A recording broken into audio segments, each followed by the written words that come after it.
Right now, there are truckloads of food outside of Gaza. If when it's a war, people are allowed to leave. And then you're allowed to come back. That's the other key point. Right now, we have seen some of the most heinous bombing and shooting and killing going on at this kind of fraudulent international humanitarian foundation there in Gaza.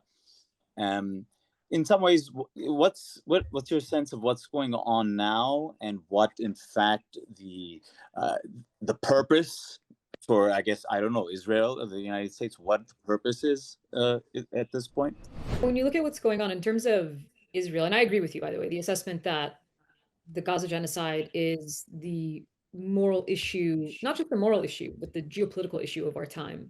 It's not to say that there aren't other populations that are at risk of starvation, that there aren't other populations that are, having atrocities committed against them. It is not to discount other conflicts and genocides and wars that are going on throughout the world. The case of Gaza is unique for several reasons. Usually, people are allowed to, if when it's a war, people are allowed to leave.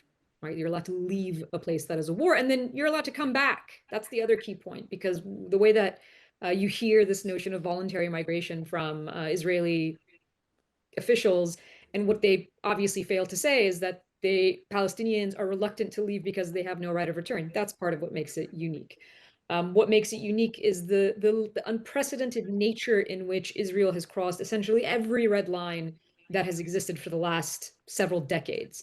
And that in and of itself is the reason why it's unique. It's unique because you have a Western world that, at least despite its being deeply, deeply flawed and not applying international law in so many cases, but you have a Western world who has talked about this notion of a rules-based order, completely shatter it. I mean, make it basically non-existent in order to serve Israel's agenda of genocide in Gaza. And the last bit I'll say is because a lot of times when we have crises, when we have a humanitarian crisis, when we have massive conflict, the solutions are not easy. You have to, they're complicated situations. You don't know who you send in, what you do, what is the leverage that you use, how do you change the situation on the ground. Right now, there are truckloads of food outside of Gaza. They're just sitting there.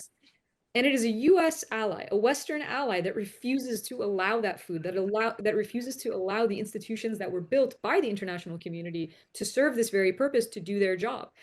And there is a ton of leverage that Western powers have to actually affect Israel's actions. Yet they've used none of it to do so. Right now, there are truckloads of food outside of Gaza. If when it's a war, people are allowed to